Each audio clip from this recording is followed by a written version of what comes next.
Hello what's going everybody, how is it doing? I am your physics mentor Shubham Upadhyay this side.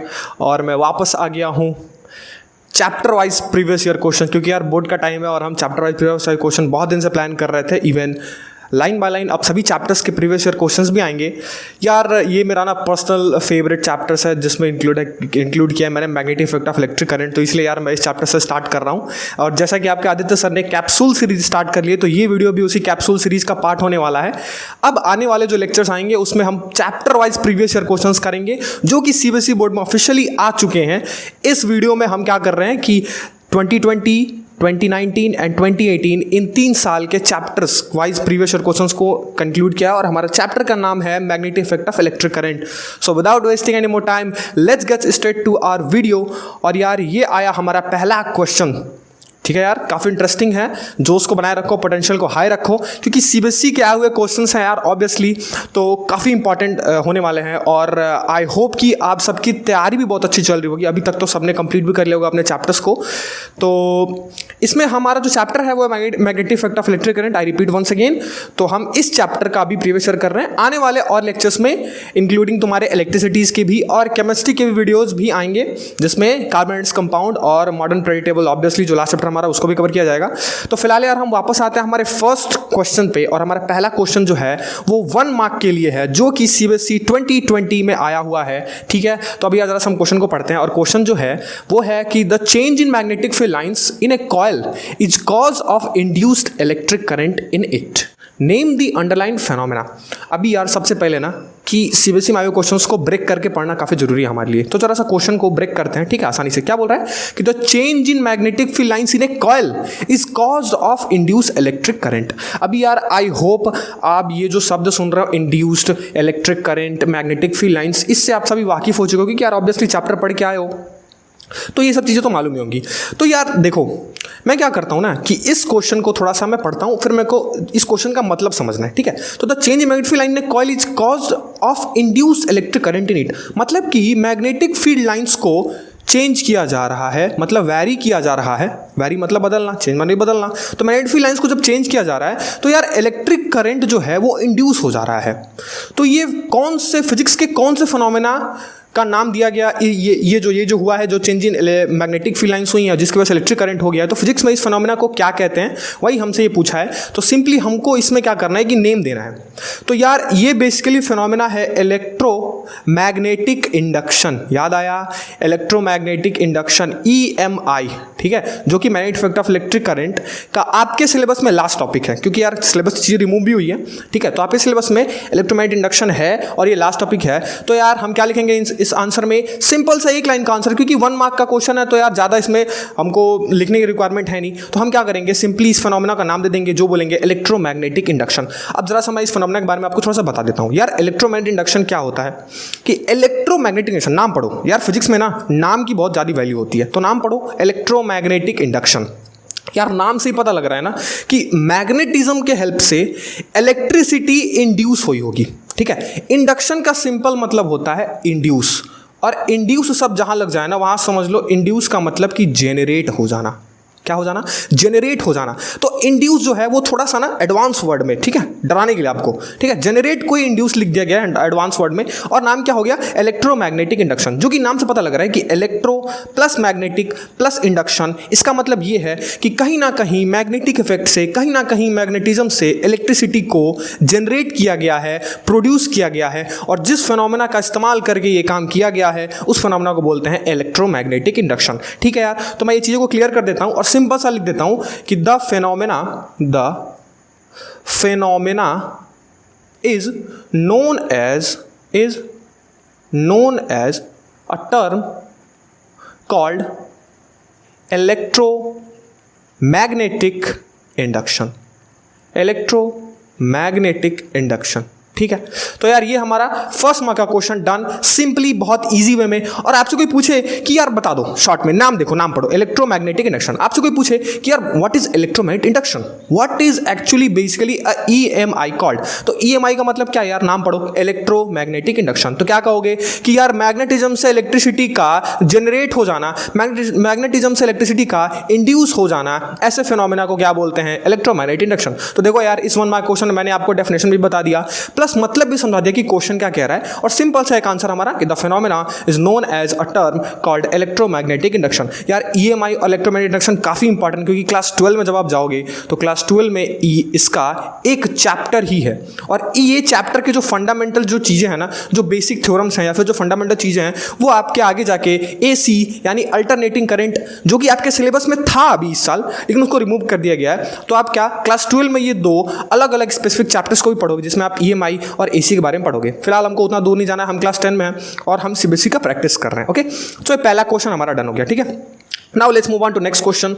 यार next question जो है, next question हमारा आ रहा है 2 mark का, जो कि सीबीएसई 2019 में आया है। तो ये सारे मैंने लेटेस्ट क्वेश्चन को पिक किया है, ठीक है, जिसमें 18, 19 और 20 क्वेश्चन इंक्लूडेड है, ठीक है। अभी क्वेश्चन को पढ़ते हैं। A compass needle is place near a current carrying straight conductor, ठीक है। State your observations for the following cases and give reason for the same in each. कहने का मतलब क्या है कि यार एक कंपास नीडल लिया गया, ठीक है। कंपास नीडल बेसिकली क्या होता है, ऐसे देखो, कंपास नीडल क्या होता है कि ये जो नीडल होता है ना, ठीक है, ये मैग्नेटिक कंपास भी इसको जानते हैं, एक और नाम जानते हैं जिसको हम बोलते हैं मैग्नेटिक कंपास नीडल, ठीक है। मैग्नेटिक कंपास, और एक सेकेंड, मैग्नेटिक कंपास नीडल, ठीक है। ये बेसिकली क्या होता है कि ये जो कंपास होता है ना, ये हम मैग्नेटिक कंपास की बात की गई है, ठीक है, ठीक है।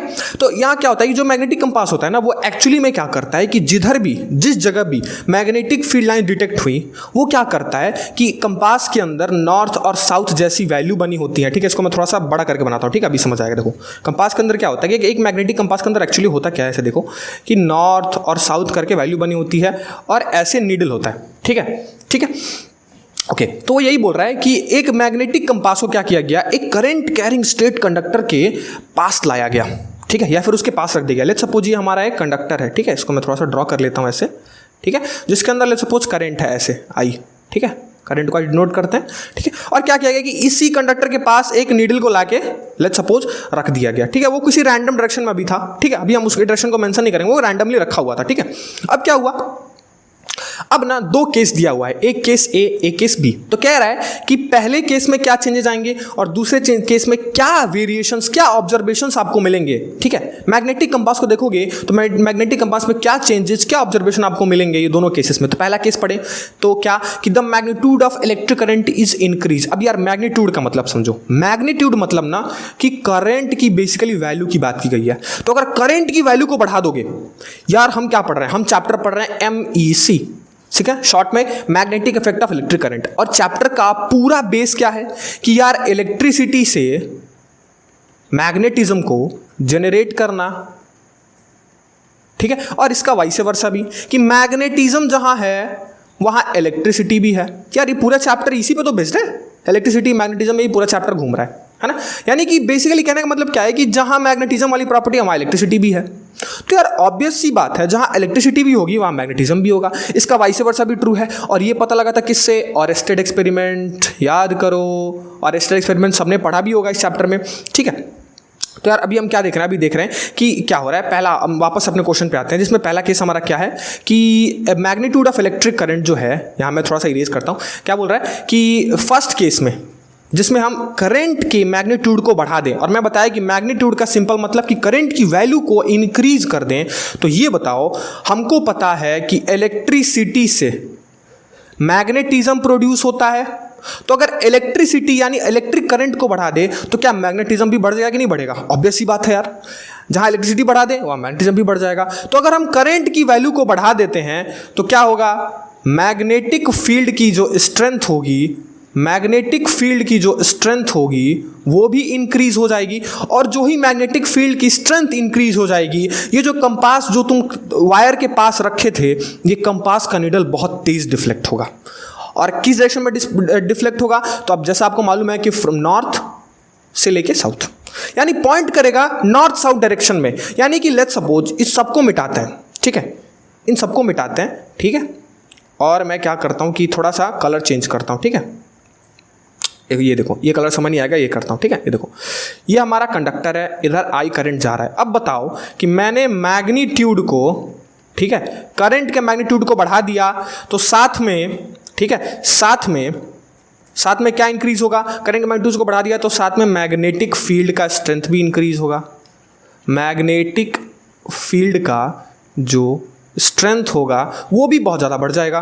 तो यार उसके वजह से जो तुम कंपास रखे थे जो एक रैंडम डायरेक्शन में था, अब वो बहुत ही तेज ऐसे डिफ्लेक्ट होके नॉर्थ साउथ में पॉइंट करने लगेगा। मतलब कि सिंपली पहले का आंसर क्या लिखेंगे, कि जो हमारा मैग्नीट्यूड जो होगा इलेक्ट्रिक का अगर हम बढ़ा देंगे तो मैग्नेटिक कंपास में बहुत ही तेज डिफ्लेक्शन हमको देखने को मिलेगा। ठीक है, तो पहले केस का आंसर क्या होगा कि the magnetic compass will deflect from its original position. The magnetic compass needle लिख लो, ठीक है, the magnetic compass needle will deflect very fast from its initial position. मतलब कि जिस पोजीशन में वो था तुरंत उसमें क्या होगा, बहुत ही तेज डिफ्लेक्शन देखने को मिलेगा। और ये किस लिए होगा, क्योंकि हमने मैग्नीट्यूड ऑफ इलेक्ट्रिक करंट को बढ़ा दिया, वैल्यू ऑफ इलेक्ट्रिक करंट को बढ़ा दिया, जिसके वजह से मैग्नेटिक फील्ड का स्ट्रेंथ भी बढ़ गया। और जो ही मैग्नेटिक फील्ड का स्ट्रेंथ बढ़ा, मैग्नेटिक कंपास का निडल बहुत ही तेज ऐसा डिफ्लेक्ट होगा। ठीक है, समझ आया? वेरी गुड, पहला का आंसर डन। दूसरे केस में आते हैं। दूसरा केस क्या बोलता है कि the compass needle is displace away from the conductor. अब देखो अब क्या किया जा रहा है। लेट्स सपोज कि वापस से हमारा वही कंडक्टर था और ऐसे करंट उसमें मान लो लेट्स सपोज अपर डायरेक्शन में फ्लो हो रहा था, कोई भी रैंडम डायरेक्शन मान लो, ठीक है। हमारा जो कंडक्टर था और आई करंट उसमें फ्लो हो रहा था। अब क्या बोल रहा है कि लेट्स सपोज कि मैग्नेटिक कंपास को हमने यहां रखा था पिछले केस में, ठीक है। अब इस मैग्नेटिक कंपास को डिस्प्लेस करके थोड़ा दूर ले जाते हैं, ठीक है, डिस्प्लेस करके और थोड़ा दूर ले जाते हैं। तो यार क्या किया गया ना कि जब पास था ना तो मैग्नेटिक कंपास की वैल्यू को देखी गई तो ये बहुत ही तेज डिफ्लेक्शन हो रहा था। अब जैसे जैसे हम क्या कर रहे थे, मैग्नेटिक कंपास को तार से, यानी जो हमारा कंडक्टर है, ठीक है, जो हमारा वायर है, उससे हम दूर ले जा रहे थे, तो ये जो डिफ्लेक्शन था वो धीरे धीरे कम पड़ने लगा। और दूर ले गए, डिफ्लेक्शन और कम पड़ने लगा। और एक पॉइंट ऐसा आया जहां डिफ्लेक्शन सो ही नहीं हो रहा है। इसका कहने का मतलब क्या है कि आप वायर के मैग्नेटिक फील्ड से बहुत ही दूर जा चुके हैं और जिस जगह मैग्नेटिक फील्ड नहीं होगी ये मैग्नेटिक कंपास नीडल डिफ्लेक्ट ही नहीं होगा। ठीक है, तो कहने का मतलब क्या है, सिंपल सा क्या पता लगा हमको यहां से एक चीज। देखो ये बहुत ही अच्छा कंसेप्ट यहां यूज हुआ है, ठीक है। इसमें देखो क्या किया गया है कि कंपास नीडल को जब हम डिस्प्लेस कर रहे हैं, यानी ये हमारा वायर था, यहां करंट था। अब जैसे जैसे हम कंपास नीडल के डायरेक्शन को कंपास नीडल के डिस्टेंस को वायर से बढ़ाते जा रहे हैं, तुमको डिफ्लेक्शन कम हो रहा है, डिफ्लेक्शन घट रहा है। इन द सेंस कि जो मैग्नेटिक फील्ड की वैल्यू है, मैग्नेटिक फील्ड को बी से डिनोट किया जाता है, याद रखिएगा, कैपिटल बी से मैग्नेटिक फील्ड को डिनोट किया जाता है। वो इनवर्सली प्रोपोर्शनल है उसके डिस्टेंस के। मतलब कि क्या होगा, डिस्टेंस को जैसे जैसे तुम बढ़ाओगे मैग्नेटिक फील्ड वैसे वैसे घटेगी। इनवर्सली प्रोपोर्शनल का रिलेशन आप जानते होंगे। तो सिंपल सा इसका आंसर क्या लिखेंगे हम कि the magnetic compass display from conductor वाले जो केस है, इसमें क्या लिखेंगे कि जो डिफ्लेक्शन होगा वो क्या होगा, धीरे धीरे कम होते जाएगा। तो यहां क्या लिखेंगे कि as we know that strength of magnetic field is inversely proportional to distance, hence there will be very low deflection, ठीक है, there will be very low diffraction seen in magnetic compass needle as we move farther from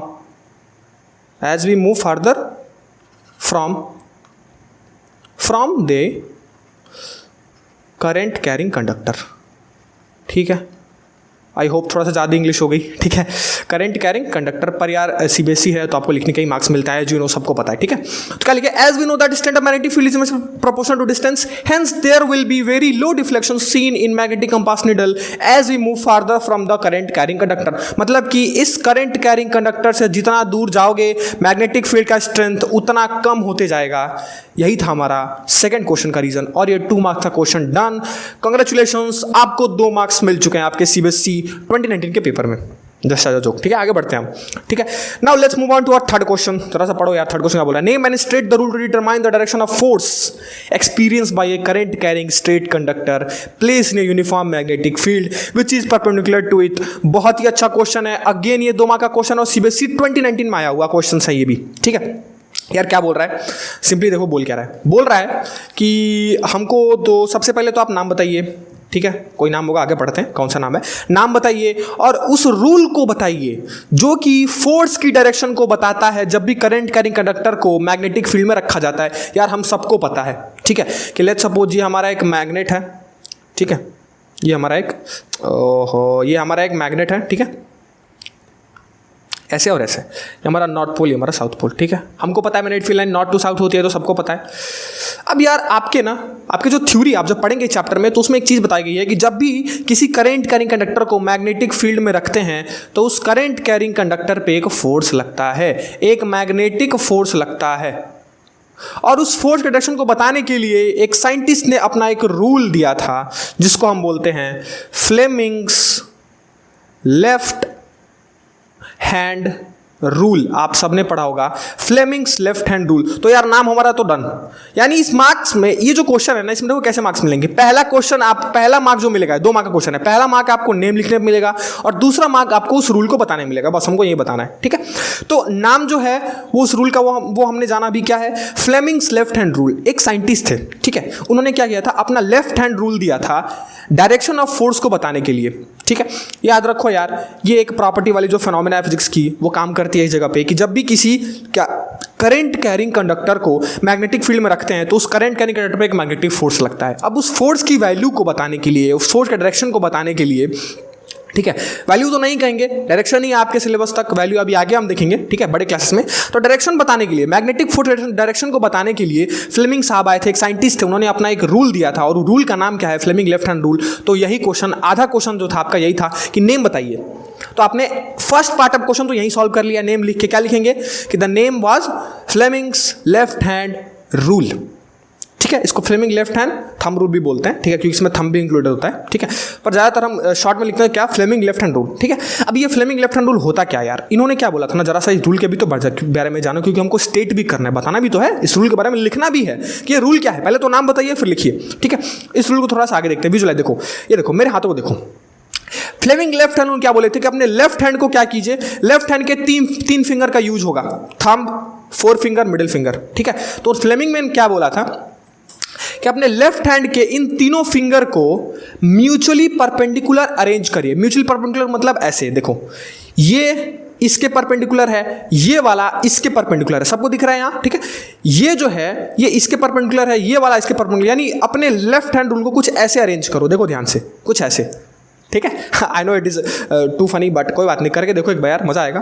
exam में तुम लोग भी करो, exam में कहेगा हाँ यार कितना अच्छा बच्चे प्रैक्टिकल कर रहे हैं फिजिक्स का यहाँ बैठे बैठे, ठीक है। तो देखो ये तीनों को म्यूचुअली परपेंडिकुलर अरेंज करो। यार इसको मैं थोड़ा सा फिगर में दिखाने की कोशिश करता हूँ, ये देखो यहाँ, ये देखो ऐसे लेफ्ट हैंड रूल को ऐसे करो, ठीक है।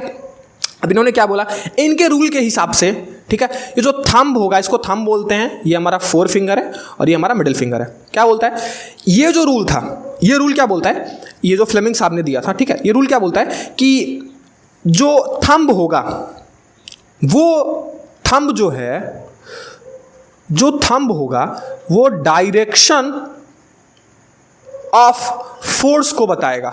जो थंब होगा वो फोर्स डायरेक्शन को बताएगा, ठीक है। जो हमारा 4 फिंगर होगा, ये वाली उंगली 4 फिंगर, ये वाली उंगली, ठीक है, ये फर्स्ट नंबर वाली 4 फिंगर जो हमारा होगा, ठीक है, वो हमको बताएगा direction of magnetic field B.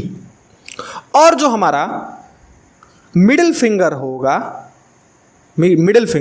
ठीक है, वो क्या रिप्रेजेंट करेगा, डायरेक्शन ऑफ करंट, क्या बताएगा, ठीक है। अब इनका रूल क्या कहता है ये देखो, मतलब कि सिंपली इससे क्या डिनोट करेंगे, थंब से, थंब मतलब फोर्स, ये वाली उंगली मतलब मैग्नेटिक फील्ड और ये वाली उंगली मतलब कि इलेक्ट्रिक करंट। तो उन्होंने क्या बोला था कि अपने इन तीनों फिंगर को कुछ ऐसे अरेंज करो जिसमें तुम्हारा 4 फिंगर रिप्रेजेंट करे मैग्नेटिक फील्ड को, मिडिल फिंगर रिप्रेजेंट करे करंट को, और जिस साइड तुम्हारा थंब पॉइंट करेगा वो डायरेक्शन होगा तुम्हारा मैग्नेटिक फोर्स का।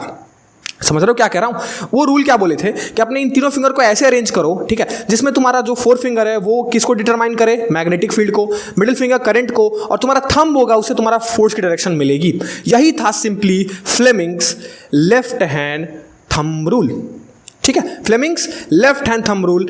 यार तो इसको लिखवाने की रिक्वायरमेंट नहीं है, तुम लिख लो, एक बार बुक उठा लेना, उसमें मैं तुमको समझा दिया, मैं तुमको बता दिया, पूरी फील आ चुकी है यहाँ, ठीक है, तुमने फील ले लिया है पूरा कंप्लीटली। अब तुम लिखने से नहीं बच सकते हो, ठीक है, तुम आराम से अपनी बुक उठाओ, वहाँ डेफिनेशन पढ़ा हुआ है, प्रॉपर लिख लो, ठीक है।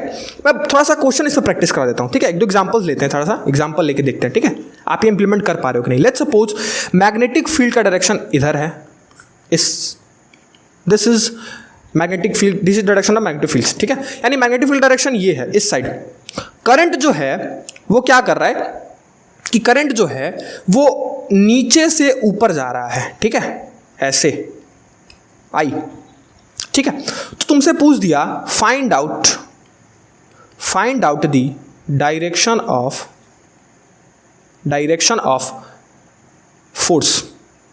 डायरेक्शन ऑफ फोर्स, यानी लगने वाला जो मैग्नेटिक फोर्स होगा वो मैग्नेटिक फोर्स के डायरेक्शन को आप बताइए, ठीक है। क्या करेंगे, फ्लेमिंग लेफ्ट हैंड रूल उठाओ, लेफ्ट हैंड रूल लगाओ, ठीक है, ये फोर्स को रिप्रेजेंट करता है, ये मैग्नेटिक फील्ड को और ये करंट को। ये देखो मैग्नेटिक फील्ड इधर है, ऐसे जा रही है, मैग्नेटिक फील्ड ये है, ठीक है, इस पेन को देखो, मैग्नेटिक फील्ड ऐसे है, ऐसे, ठीक है। तो मैग्नेटिक फील्ड ऐसे है तो मैग्नेटिक फील्ड को यानी इधर रखेंगे, ये मैग्नेटिक फील्ड को रिप्रेजेंट करता है, तो मैग्नेटिक फील्ड इधर जा रही है तो उंगली भी इधर, ठीक है। अब करंट जो है वो ऊपर जा रहा है, करंट तो मिडिल फिंगर से आता है, यानी मैग्नेटिक फील्ड इधर, करंट ऐसे ऊपर, ऐसे करो, देखो, ठीक है। तो ये देखो आपके तरफ, यानी इनटू द प्लेन, अगर मैं बैठा हूं अपने लैपटॉप के सामने तो लैपटॉप के प्लेन के अंदर ये फोर्स जा रहा है, ठीक है। तो इधर हमारा मैग्नेटिक फील्ड, ये हमारा करंट, तो अंदर आपको ये थंब दिख रहा होगा, तो ये जो थंब जो है, थंब जो है वो क्या कर रहा है, इनसाइड द प्लेन, यानी थंब का डायरेक्शन किधर आ रहा है, अंदर, आपके प्लेन के अंदर, ठीक है। तो प्लेन के अंदर मतलब कि क्या लिखेंगे कि the direction of force will be inside the plane. समझ आया? आई होप यार, बहुत ईजी में समझने की कोशिश किया हूँ, आई होप ये समझ में आ गया होगा। एक बार ये डायग्राम को देख लीजिएगा, ठीक है, और बुक उठाइए और उसमें इसका डेफिनेशन पड़ा हुआ है वो छाप दीजिए, ठीक है। आपके 2 मार्क्स कहीं नहीं गए हैं। नाम है Fleming left hand thumb rule, ठीक है। तो यार हमने एक प्रैक्टिकल एग्जाम्पल भी कर लिया, सामने मैंने करके भी दिखाया। आई नो बहुत फनी होगा, तुम सब कमेंट में चिढ़ाओगे, पर कोई बात नहीं, तुम लोग के लिए चलता है बच्चा पार्टी, आगे बढ़ते हैं, ठीक है। अगला क्वेश्चन हमारा अगेन 2 मार्क्स के लिए, सीबीएसई 2019 में क्या बोल रहा है, draw the magnetic field lines around a bar magnet. Halwa, एकदम सा हलवा सवाल, सबने पढ़ा है बार मैग्नेट के बारे में, ठीक है। बार मैग्नेट मतलब वो चॉकलेट जैसी आती है ना, ऐसे यही है बार मैग्नेट, ठीक है, जिसमें नॉर्थ एंड साउथ पोल होता है। क्या बोल रहा है, चुपचाप से मैग्नेटिक फील्ड लाइंस को ड्रॉ कर दीजिए, 2 नंबर पाइए। फ्री का नंबर बट रहा है सीबीएसई में यार, मतलब फ्री का 2019 में देखो 2 नंबर का क्वेश्चन आया है। क्या करना है हमको कि magnetic field lines around a bar magnet draw करना है, ठीक है। थोड़ा सा कलर बदलते हैं, मजा आएगा, ठीक है। देखो इसमें क्या करना, हमको पता है कि मैग्नेटिक फील्ड लाइन डायरेक्शन क्या होता है, नॉर्थ टू साउथ, ऐसे नॉर्थ टू, अरे रे मैंने इंटरसेक्ट करा दिया बच्चों, इंटरसेक्ट नहीं होगा, जिसमें आपको रूल भी पता है कि इंटरसेक्ट क्यों नहीं होगा, ठीक है। आई होप मेरे को बताने की जरूरत है नहीं, आपने पढ़ा भी होगा। ऐसे तो हमको क्या करना है कि ऐसे यहाँ से ऐसे ड्रॉ कर देना है, यहाँ से 1 2 ऐसे निकाल दो और यहाँ से ऐसे निकाल दो, ठीक है। अगेन यहाँ इंटरसेक्ट हो गया है, ठीक है, पर उतना परफेक्ट हम यहाँ ड्रॉ नहीं कर सकते हैं, हम कोशिश कर रहे हैं, पर कोई बात नहीं। देखो यहाँ, ठीक है, तो ये जो है इसको थोड़ा सा मैं इरेज करता हूँ इस जगह पे, ठीक है, मैं फिर से बनाता हूँ। ये जो है ये मैग्नेटिक फील्ड लाइंस पैटर्न हो गया हमारा फॉर ए बार मैग्नेट, बस ये ड्रॉ कर देना है, ठीक है। और डायरेक्शन क्या होगा, डायरेक्शन इंपॉर्टेंट है, फ्रॉम नॉर्थ टू साउथ, ऐसे ये वाली डायरेक्शन है हमारी, ये वाली डायरेक्शन है हमारी, ये अगेन यहाँ से बाहर जा रहा है और यहाँ से एंटर कर रहा है, ठीक है। So this is our magnetic field patterns for a bar magnet. 2 mark question done, CBSE 2019 question done. आगे बढ़ते हैं, ठीक है। 3 मार्क्स का क्वेश्चन अब आया हमारे पास, जो कि सीबीएसई 29 में अगेन आया हुआ है, ठीक है। क्वेश्चन पढ़ते हैं, थोड़ा सा बड़ा क्वेश्चन लग रहा है पर कोई नहीं यार, बहुत इजी है, बहुत ही हलवा है, ध्यान से पढ़ो, सब आएगा, ठीक है। A coil of insulated copper wire is connected to a galvanometer. Galvanometer क्या होता है, गैल्वेनोमीटर, आधे बच्चे यही लेक्चर छोड़ के चल जाएंगे यार, गैल्वेनोमीटर पता नहीं क्या क्या आ रहा है। गैल्वेनोमीटर क्या होता है, मैंने स्पेलिंग गलती चेंज करता हूँ, ठीक है। गैल्वेनोमीटर क्या होता है, आप सबको पता है। गैल्वेनोमीटर क्या होती है, एक ऐसी डिवाइस होती है, मीटर। आपके लेवल तक गैल्वेनोमीटर के बारे में बताया गया है कि ऐसी डिवाइस जो माइनर करंट को मेजर कर दे, मिली एम्पियर में, माइक्रो एम्पियर में। एक्चुअली में ऐसा होता है, लेकिन गैल्वेनोमीटर का असली मतलब आप जानोगे ना, तो गैल्वेनोमीटर एक्चुअली में करंट को मेजर नहीं करता है। गैल्वेनोमीटर करंट की डायरेक्शन को बताता है, करंट को डिटेक्ट करने का काम करता है। क्योंकि यार मिली एम्पियर और माइक्रो एम्पियर में क्या होता है कि करंट जो है वो ज़्यादा आपके ग्राउंड लेवल तक एग्जिस्ट नहीं करती है। तो गैल्वेनोमीटर का प्रैक्टिकली यूज के लिए करोगे ना, तो सिर्फ तुम डिटेक्ट करने के लिए यूज करोगे। तो गैल्वेनोमीटर याद रखिएगा एक ऐसा डिवाइस होता है जो कि स्मॉल अमाउंट ऑफ करंट को डिटेक्ट करने का काम करता है। ठीक है, तो गैल्वेनोमीटर जनरली मेजर नहीं करता है। ठीक है, एक्चुअली में वैल्यू उसमें होती है, लेकिन वो क्या करता है कि वो डिटेक्ट करता है। गैल्वेनोमीटर में ना कुछ ऐसी वैल्यू होती है। ठीक है, गैल्वेनोमीटर का जो नीडल होता है वो सेंटर पे होता है, इधर पॉजिटिव वैल्यू होती है और इधर नेगेटिव वैल्यू होती है। तो पॉजिटिव और नेगेटिव देख रहे हो ना, गैल्वेनोमीटर के अंदर दो वैल्यू है, एक पॉजिटिव एक नेगेटिव। इसका मतलब क्या है कि गैल्वेनोमीटर करंट के डायरेक्शन को बताएगा। यानी गैल्वेनोमीटर जहां लगाएंगे थोड़ा सा भी करंट होगा तो गैल्वेनोमीटर भैया बता देंगे कि हाँ भाई करंट है। ठीक है, किधर है ये भी बता देंगे, पॉजिटिव डायरेक्शन में है या नेगेटिव डायरेक्शन में है। तो याद रखना गैल्वेनोमीटर एक ऐसी डिवाइस होती है जिसको जनरली बोला तो जाता है कि स्मॉल अमाउंट ऑफ करंट के लिए मेजर करने के लिए यूज की जाती है, लेकिन एक्चुअल में इसका काम है करंट को डिटेक्ट करना, मेजर करना नहीं, और साथ में करंट की डायरेक्शन को भी बताना। ठीक है, चलो गैल्वेनोमीटर जो नहीं भी जानता होगा यार वो भी जान गया। ठीक है, देखो क्या बोल रहा है, एक coil of insulated copper wire is connected to a galvanometer. क्या किया गया कि कॉपर वायर को लिया गया और कॉइल है वो। ठीक है, तो उस कॉइल को क्या किया गया, कॉपर कॉइल को गैल्वेनोमीटर पे कनेक्ट कर दिया गया। बोल रहा है कि what would happen if a strong bar magnet is, तीन कंडीशन दिया हुआ है। देखो तीनों कंडीशन में हमको आंसर लिखना है, ए में क्या होगा, बी में क्या होगा और सी में क्या होगा। तो लेट्स सपोज सबसे पहले कॉइल बनाते हैं यार। कॉइल हमारा कुछ ऐसा होता है, इसको बोलते हैं कॉइल। ठीक है, आपके लेवल तक कॉइल यही है। ठीक है, कॉइल क्या किया गया, कॉइल लिया गया और यहाँ हमने गैल्वेनोमीटर से इस कॉइल, ये जी हमारा गैल्वेनोमीटर, इधर हमारी पॉजिटिव वैल्यू और इधर हमारी निगेटिव वैल्यू। ठीक है, ये गैल्वेनोमीटर है। ठीक है, इसको अच्छे से बनाते हैं एक बार और अच्छे से बनाते आ जाओ जल्दी से, टाइम वेस्ट नहीं करना है बच्चों। ठीक है, मैं खुद नहीं चाहता कि लेक्चर लंबा हो, पर यार कॉन्सेप्ट भी बताते जाने हैं, जाना है मेरे को, तो यार एक्चुअली में लंबा तो थोड़ा करना पड़ेगा यार। ठीक है, तो कोई बात नहीं, देख लो। ठीक है, ये जी है हमारा गैल्वेनोमीटर लगा दिया। ठीक है, कॉल में अब क्या बोल रहा है कि एक स्ट्रॉन्ग बार मैग्नेट लिया, ये है हमारा बार मैग्नेट, इधर नॉर्थ इधर साउथ। अब स्ट्रॉन्ग बार मैग्नेट को लिया और क्या किया कि फर्स्ट केस में देखो question number A, first case. ठीक है, जिसमें क्या किया कि इस कॉइल को ना लिया और ये जो बार मैग्नेट है, इस बार मैग्नेट को इस कॉइल के अंदर ऐसे डाल दिया। ठीक है, बार मैग्नेट को क्या किया, इस कॉइल के अंदर ऐसे डाल दिया, पुश कर दिया, तो क्या होगा। ठीक है, अब जैसा आप लोग जानते हैं, अभी हमने EMI पढ़ा है। EMI मतलब इलेक्ट्रोमैग्नेटिक इंडक्शन। ठीक है, ये बेसिकली क्या होता है। ठीक है, EMI जो है उसके अंदर एक फराडे अंकल थे। ठीक है, फराडे अंकल, तो फराडे अंकल का एक लॉ था। वो लॉ क्या बोलता था ना कि जब भी मैग्नेटिक फील्ड जो लाइंस होती हैं, अगर वो चेंज होंगी, चेंज मतलब कि वैरी करेंगी, बदलेंगी मैग्नेटिक फील्ड लाइंस, तो करंट जो है वो इंड्यूस हो जाता है। ये तो अभी मैंने बताया कि इलेक्ट्रिसिटी के वजह से करंट का इंड्यूस हो जाना ही EMI बोलते हैं। और उसके पीछे का रीज़न जो है वो फराडे अंकल ने दिया था। फराडे अंकल ने क्या बताया था कि मैग्नेटिक फील्ड लाइन को जब तुम वैरी करोगे, मैग्नेटिक फील्ड लाइन्स को जब तुम लगातार बदलोगे, तो मैग्नेटिक फील्ड लाइन्स के बदलने के कारण करंट इंड्यूस हो जाता है, करंट आ जाता है। ठीक है, ये कौन बताया था, फराडे अंकल। तो वही यहाँ EMI का कॉन्सेप्ट लगेगा। ठीक है, इसको मिटा देते हैं। EMI तो आपको पता चला अभी कि चेंज इन मैग्नेटिक फील्ड क्या करेगा, चेंज इन मैग्नेटिक फील्ड के वजह से करंट आएगा। तो अब तुम बताओ कि ये जो बार मैग्नेट है, बार मैग्नेट के अंदर मैग्नेटिक फील्ड लाइंस पैटर्न तो होती हैं। अभी हम पीछे ड्रॉ करके आए यार, देखो ना, देखो ये बार मैग्नेट में मैग्नेटिक फील्ड लाइंस होती हैं। अब ये बार मैग्नेट थोड़ा सा दूर रखा था, अब इस बार मैग्नेट को तुम इसके अंदर डाल दिए, तो तुमने क्या किया कि बार मैग्नेट को जो ही तुम इसके अंदर ला रहे होगे, इसके अंदर से आने वाली फील्ड लाइंस कंटिन्यूअस बदल रही होंगी। ठीक है, देखो मैं आप अगेन रिपीट करता हूँ, ये इंटरसेक्ट नहीं करेगा, गलती से वहाँ हो गया है। ठीक है, तो एक बार फिर से मैं मिटा के फिर से तुमको दिखता हूँ। ठीक है, देखो, अरे यार शिट, ये क्या हो गया यार, शिट गया वो, फिर से मेरे को कॉल बनाना पड़ेगा। चलो कोई नहीं, मेहनत कर लेते हैं थोड़ा सा। ठीक है, चलो देखो ये हमारा कॉइल है, बड़ा ही गंदा सा कॉइल है यार। वापस से बना लेते हैं यार, रुक जाओ, वापस से कोई नहीं, इरेज और फिर वापस से बनाते हैं कॉइल को। ठीक है, देखो ये हमारा कॉइल था। ठीक है, यहाँ हमारा गैल्वेनोमीटर लगा है। ठीक है, समझ जाइएगा आप, गैल्वेनोमीटर लगाए, ठीक है। और यहाँ हमारा ये बार मैग्नेट था। अब इस बार मैग्नेट को जैसे जैसे तुम धीरे धीरे अंदर ले जाओगे, ये बार मैग्नेट से होने वाली जो निकलने वाली जो फील्ड लाइन होती हैं वो कंटिन्यूअस बदलेंगी जो ही इसके अंदर तुम ले जाओगे।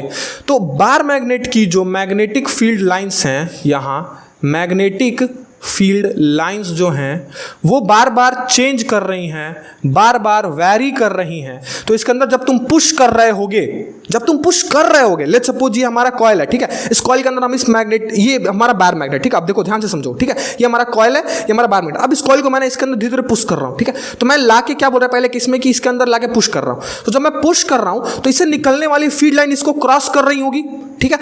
जब मैं इतना, ये यहाँ कॉइल था, ये हमारा मैग्नेटिक फील्ड लाइन, अब मैं इतना दूर रखा था तो अभी कोई भी मैग्नेटिक फील्ड लाइंस इस कॉइल को क्रॉस नहीं कर रही थी। इसके अंदर निकलने वाली मैग्नेटिक फील्ड लाइंस कोई भी इस कॉइल को क्रॉस नहीं कर रही होंगी। अब जैसे जैसे मैं आगे बढ़ूंगा तो ये फील्ड लाइन इसको क्रॉस करेंगी, मतलब मैग्नेटिक फील्ड लाइन जो है वो चेंज कर रही हैं, वैरी कर रही हैं, जिसके वजह से इस कॉइल के अंदर एक करंट आ जाएगा। इस कॉइल के अंदर क्या होगा कि करंट आ जाएगा, ठीक है।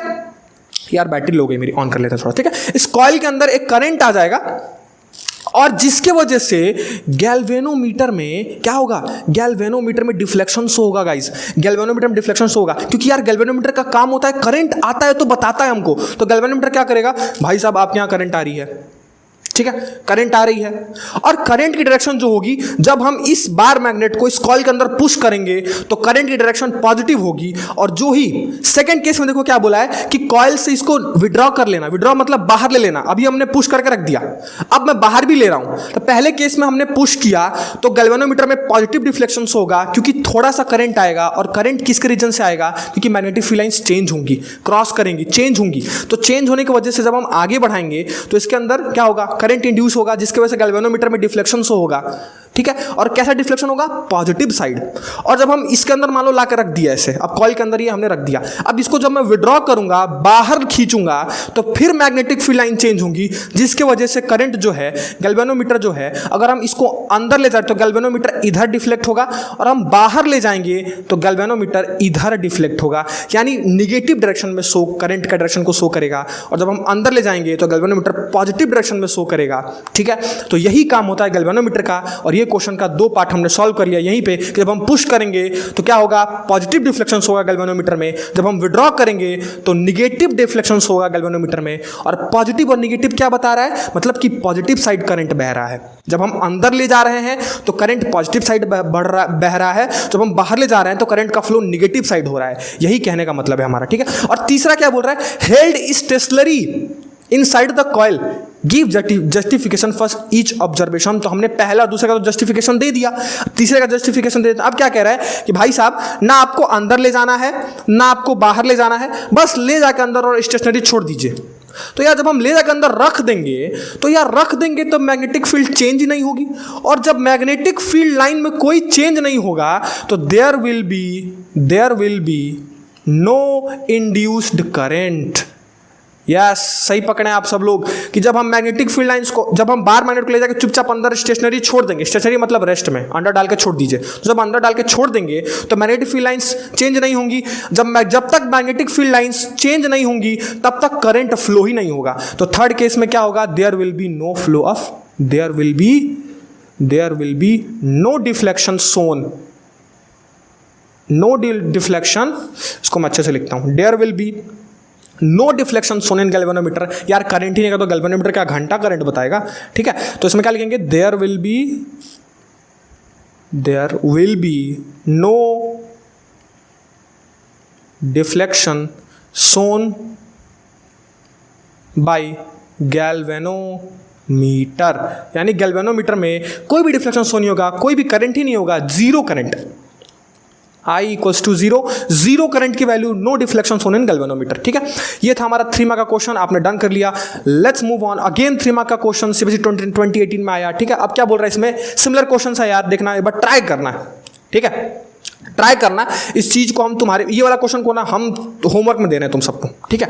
पीछे से मिलता जुलता कॉन्सेप्ट है। इसमें क्या किया है कि इस बार 2 कॉइल ले लिया है, ठीक है, कॉइल ले लिया होगा, कॉइल में करंट पास करा दिया है। तो यार जब भी किसी कॉइल में करंट पास होगा दोनों मैग्नेट की तरह बिहेव करेंगे। अब 2 मैग्नेट को जो तुम पास लाओगे तो फिर से मैग्नेटिक फील्ड चेंज होगा, ठीक है, और दूर ले जाओगे तभी मैग्नेटिक फील्ड चेंज होगा। वही पूछा है, ठीक है। इस क्वेश्चन को जरा सा आप अटेम्प्ट करेगा, ये आपके लिए SOW है, होमवर्क, ठीक है, आप सबके लिए होमवर्क है, ठीक है। एक बार ट्राई करिएगा, सॉल्व करें, कमेंट डाउन में पिन करिए, देखेंगे किसका आंसर अच्छा होता है, ठीक है। ठीक है, आगे बढ़ते हैं।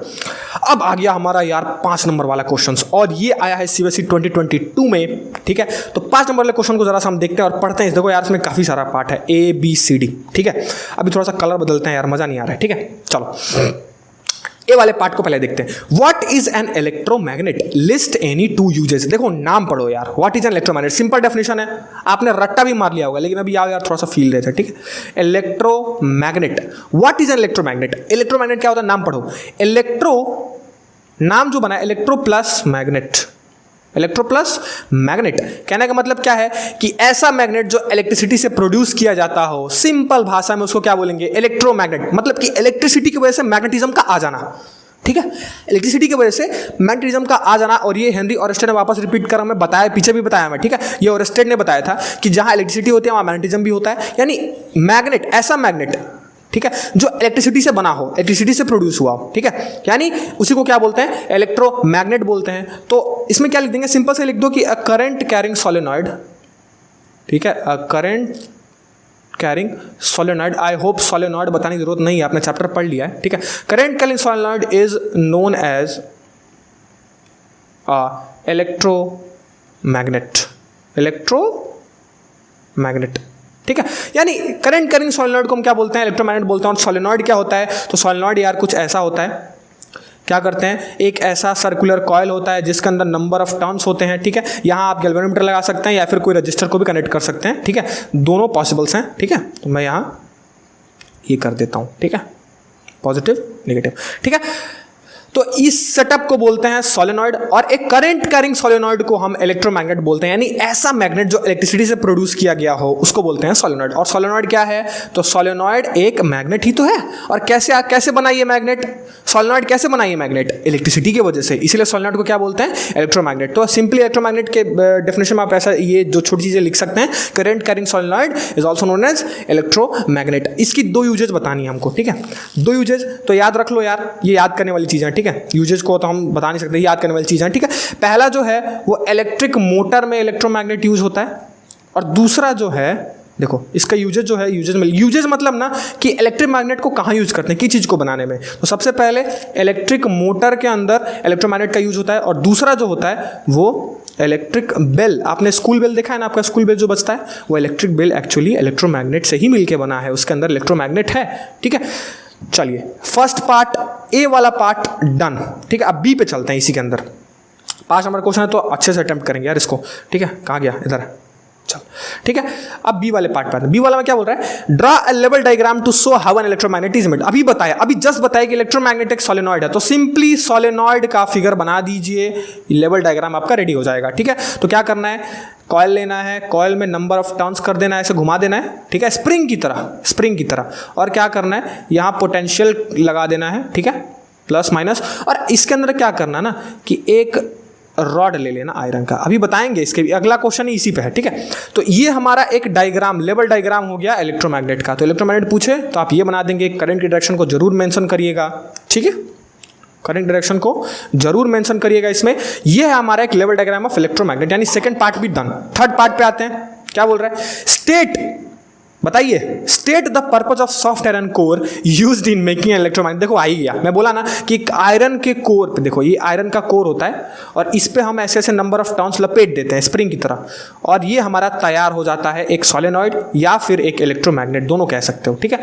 तो बोल रहा है कि ये बताओ कि इसका पर्पज क्या है, क्यों हम सॉफ्ट आयरन कोर ही लगाते हैं इलेक्ट्रोमैग्नेट बनाने में, ठीक है। तो थर्ड क्वेश्चन में ये है कि state the purpose of soft iron core use in making electromagnet, electromagnet बनाने में ये है, समझ लो ये हमारा सॉफ्ट आयरन कोर है, और ऐसे ऐसे इस पे स्प्रिंग की तरह लपेट डालो।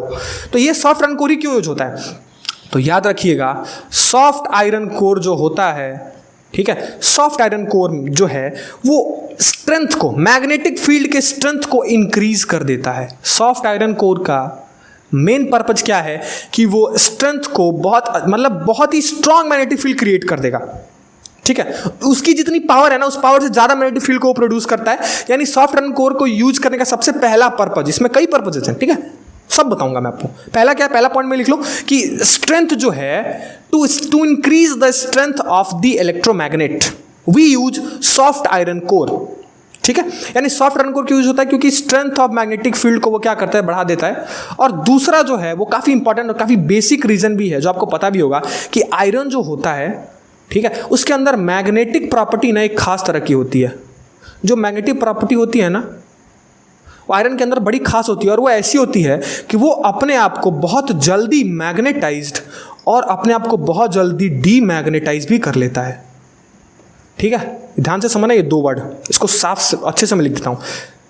ये क्या करता है, दूसरा रीजन जो है वो बड़ा खास है और बड़ा अच्छा भी है। क्या करता है ये कि बहुत जल्दी मैग्नेटाइज्ड हो जाता है और बहुत जल्दी अपने आप को डीमैग्नेटाइज्ड भी कर लेता है। डीमैग्नेटाइज्ड, यार मेरी राइटिंग को यार तुम लोग इग्नोर मानना, ठीक है। डी मैग्नेटाइज, यानी मैग्नेटाइज और डीमैग्नेटाइज वाली प्रॉपर्टी इसके अंदर बहुत ही अच्छी होती है। मैग्नेटाइज का मतलब कि जब तक तुम करंट पास करते रहोगे तब तक वो मैग्नेटिक फील्ड को तुरंत शो करेगा, लेकिन जो ही तुम करंट को ऑफ कर दिए, लेट्स सपोज मैं यहाँ सर्किट जो है, इस सर्किट को ना मैं यहीं से ब्रेक कर दूं, यहाँ से, ठीक है, तो इसके अंदर जो आयरन होगा ना वो अपने आप को तुरंत डीमैग्नेटाइज कर लेगा। मतलब कि जब तक करंट फ्लो होता है तब तक वो मैग्नेटिक प्रॉपर्टी को शो करता है, लेकिन जो ही हम करंट को बंद कर दिए वो तुरंत डीमैग्नेटाइज हो जाएगा। लेकिन और सब मटेरियल जो होते हैं उनको डीमैग्नेटाइज होने में थोड़ा टाइम लगता है, कुछ थोड़े मोमेंट के लिए उसके अंदर मैग्नेटिक प्रॉपर्टी होती है।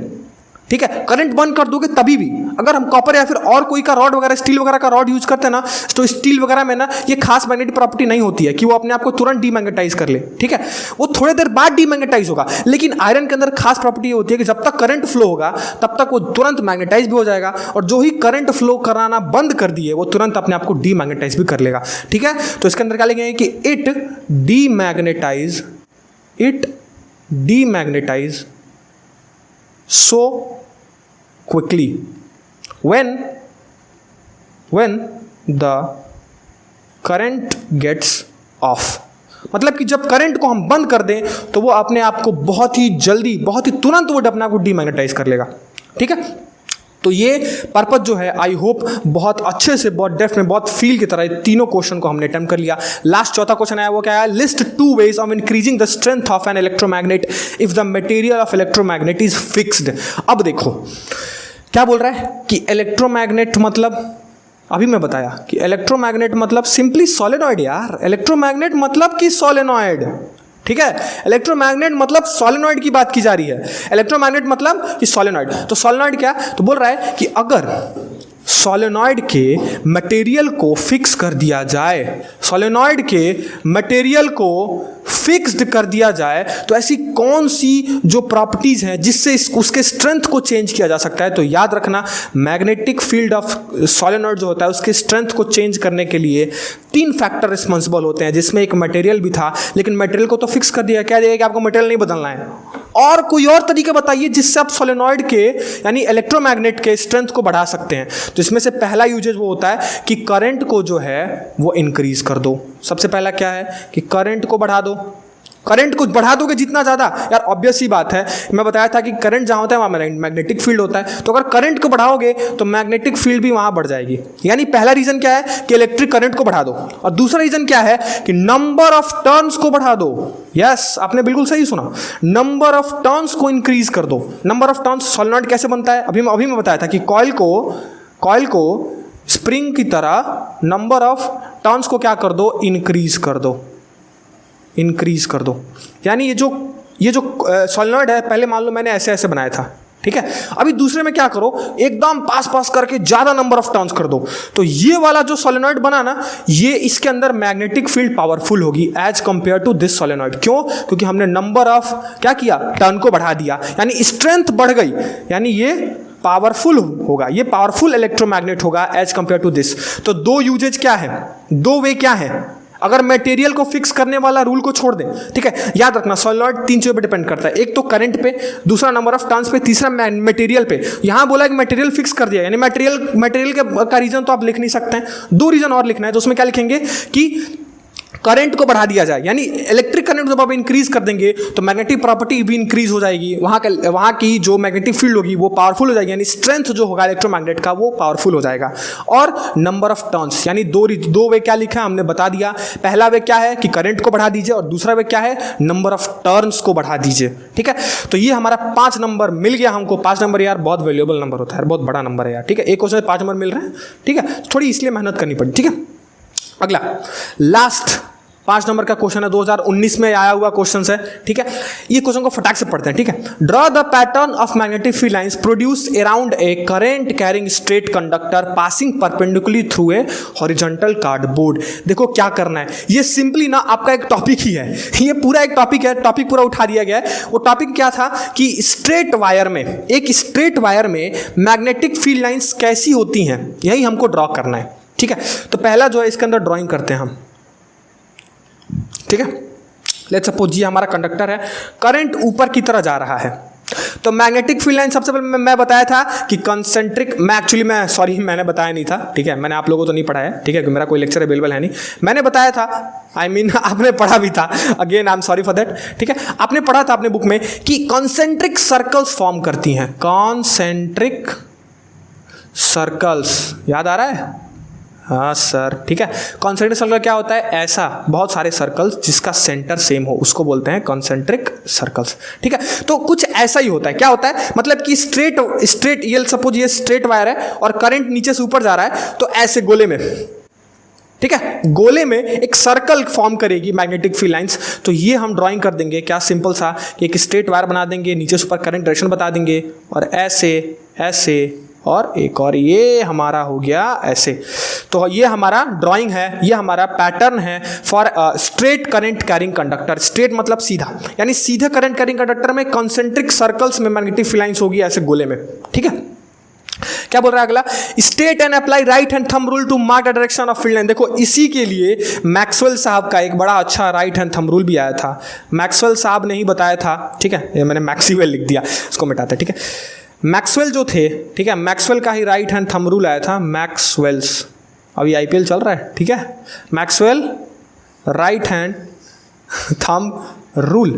ठीक है, तो क्या किया कि स्ट्रेट है, स्ट्रेट करिए मतलब बताइए मैक्सवेल का राइट हैंड थंब रूल क्या कहता है, और डायरेक्शन भी बताइए। ठीक है, कि क्या होगी। ठीक है, तो देखो क्या होता है, मैक्सवेल का राइट हैंड थंब रूल क्या बोलता है कि अपने थंब को, राइट हैंड के थंब को क्या करो, करंट के डायरेक्शन में रखो। तो यहां देखो फिगर में करंट ऊपर की तरह जा रहा है, तो मैं थंब को ऊपर की तरह दिखा रहा हूं। ठीक है, और अपने फिंगर को ग्रैस्प करो, ग्रैस्प मतलब मुट्ठी बांधो, जिस डायरेक्शन में मुट्ठी बांधोगे वही डायरेक्शन होगी मैग्नेटिक फील्ड लाइंस की। यानी हमने Maxwell right hand thumb rule को भी बता दिया कि मैग्नेटिक फील्ड लाइंस जब डायरेक्शन बतानी हो तो क्या करना है हमको, अपने राइट हैंड थंब रूल को उस डायरेक्शन में पॉइंट करो जिस डायरेक्शन में करंट फ्लो हो रहा है, और अपने फिंगर को कर्ल करो, ग्रैस्प करो, और जो कर्लिंग और ग्रैस्पिंग फिंगर होगा वही देगा मैग्नेटिक फील्ड के डायरेक्शन को। तो लेट्स सपोज अगर मैं इसी में थोड़ा सा बदलूं और मैं क्या कहूं कि कंडक्टर ऐसा है और करंट इस बार नीचे जा रहा है, बताओ किधर होगा। तो क्या करोगे, राइट हैंड थंब रूल लो, करंट इस बार नीचे है तो थंब को नीचे दिखाओगे और ऐसे मुट्ठी बंद करोगे, ऐसे मुट्ठी बंद करोगे तो आपको क्या दिखेगा कि करंट अगर नीचे है, ठीक है, इसको मैं इधर बनाता हूं। ठीक है, इसको मैं इधर बनाता हूं। ठीक है, इसी क्वेश्चन में।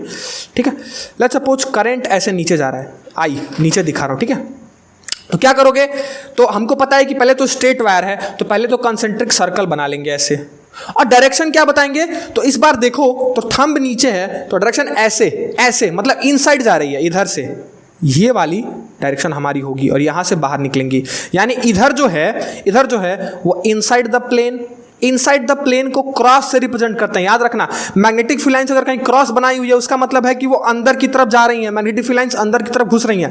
तो इस साइड से इनसाइड द प्लेन यानी क्रॉस, और इस साइड से डॉट, डॉट मतलब कि आउटसाइड द प्लेन मतलब बाहर आ रही हैं। तो ये हमारा क्या है, ये हमारा current carrying loop, straight current carrying conductor जिसके अंदर नीचे करंट है, तो थंब नीचे करो और फिंगर को कर्ल करो, ग्रैस्प करो, तो हमको डायरेक्शन पता लग गया कि ये इधर से जा रही हैं और उधर से बाहर आ रही हैं। ठीक है, जा रही हैं बाहर आ रही हैं। तो क्या समझेंगे हम कि राइट हैंड थंब रूल जो है वो क्या बताता है कि फिंगर को अपने थंब को, राइट हैंड के थंब को, फिंगर को नहीं, राइट हैंड के थंब को डायरेक्शन ऑफ करंट में रखो। ठीक है, और ग्रैस्प करो, ग्रैस्प करने से मैग्नेटिक फील्ड लाइन के डायरेक्शन मिलेंगे। तो आई होप आप इसको लिख भी लेंगे, स्टेट भी कर लेंगे, ठीक है। और नाम क्या है, तो Maxwell right hand thumb rule. ये 2 पार्ट इसका खत्म। इसमें लास्ट पार्ट जो बचा है उसको जरा सा पढ़ते हैं। How will the strength of magnetic field line change when the point where magnetic field is to be determine is move away from the straight conductor. देखो यार, ये देखो इतना ऐसे इसको देखो, क्या करो, पार्ट कर लो, डिवाइड कर लो, क्वेश्चन को डिवाइड करो। क्या बोल रहा है, how the strength of magnetic field change when the point, let's suppose, कैसे बोल दिया, लेट्स सपोज ये हमारा कंडक्टर है, इसमें नीचे करंट जा रहा है और मैंने बोल दिया कि ये हमारा जो है ऐसे कंसेंट्रिक सर्कल है, ठीक है, ठीक है। तो लेट्स सपोज बोल दिया कि इस पॉइंट पे मैग्नेटिक फील्ड लाइंस जो हैं वो अभी हम देख रहे थे, कुछ ना कुछ इस पॉइंट पे, ये जो पॉइंट है, ये लेट्स सपोज इस पॉइंट को ए बोल दिया। अब इस पॉइंट ए पे कुछ मैग्नेटिक फील्ड लाइंस थी, मान लो कि कुछ स्ट्रेंथ था, कुछ पावर था, ठीक है। अभी यहाँ जो है इस पॉइंट पे मान लो मैग्नेटिक फील्ड का जो स्ट्रेंथ है वो कुछ ना कुछ है, ठीक है। अब इस पॉइंट को ना थोड़ा सा दूर मूव करके यहाँ ला दिया गया। क्या किया गया, इसी ए पॉइंट को थोड़ा सा मूव कर, यहाँ ए डैश में बोल देता हूँ, इसी ए पॉइंट, लेट्स सपोज इस पॉइंट जो है इसी को ए बोला और इसको थोड़ा सा दूर कर दिया मैं। अब बताओ कि इस पॉइंट मैग्नेटिक फील्ड लाइंस क्या होंगी। तो तुम ये बताओ कि अभी मैं तुमको ना पीछे बताया था कि B जो होता है वो इन्वर्सली प्रोपोर्शनल होता है डिस्टेंस के। डिस्टेंस मतलब R, यानी डिस्टेंस को बढ़ाओगे तो B घटेगा। यानी वायर तार से, लेट्स सपोज तुमने बोला था कि यहाँ कुछ ना कुछ मैग्नेटिक फील्ड लाइंस हैं, यहाँ कुछ ना कुछ है, यहाँ इस पॉइंट को मैं A बोल देता हूँ, इस पॉइंट को मैं B बोल देता हूँ, इस पॉइंट को मैं C बोल देता हूँ और एक और मैं यहाँ से सर्कल ड्रॉ कर लेता हूँ और इस पॉइंट को मैं बोलता हूँ D। तो तुम बताओ कि A पे मैग्नेटिक फील्ड लाइन, मैग्नेटिक जो फील्ड होगा वो ज़्यादा स्ट्रांग होगा या B पे मैग्नेटिक फील्ड ज़्यादा स्ट्रांग होगा या C पे या D पे। तुम ऑब्वियसली बोलोगे कि सर जब हम इस लॉ को देखेंगे, ये रिलेशन को देखेंगे तो इसे ये पता लग रहा है कि जितना हम क्लोज रहेंगे, यानी जितना डिस्टेंस कम रहेगा उतना मैग्नेटिक फील्ड अच्छा रहेगा। यानी वायर से, तार से जितना पास जो पॉइंट होगा ना, उस पॉइंट पे मैग्नेटिक फील्ड का स्ट्रेंथ बहुत ज़्यादा होगा। तो क्या लिखोगे कि A is greater than B is greater than C is greater than D। अगर बोल दे कि अरेंज करो, क्या है, स्ट्रेंथ में अरेंज करो मैग्नेटिक फील्ड के स्ट्रेंथ में, तो हम क्या करेंगे, A is greater than B is greater than C is greater than D। मतलब कि A पॉइंट पे सबसे ज्यादा पावरफुल मैग्नेटिक फील्ड, फिर B पॉइंट पे, फिर C पॉइंट पे और फिर D पॉइंट पे। तो कहने का मतलब क्या है, बोल रहा है कि कैसे तुम स्ट्रेंथ को पता करोगे, इसके पीछे का रीजन बताओ। तो रीजन क्या लिखेंगे कि as we know magnetic field is inversely proportional to distance. तो अगर हम डिस्टेंस यानी तार से जितना दूर जाएंगे मैग्नेटिक फील्ड का जो पावर होगा, जो स्ट्रेंथ होगा वो उतना कम होते जाएगा, ठीक है। और जितना पास आएंगे वो उतना ज्यादा होगा। यानी ए पॉइंट जो यहां है फिगर के अकॉर्डिंग, ए पॉइंट पे सबसे ज्यादा और डी पॉइंट पे सबसे कम।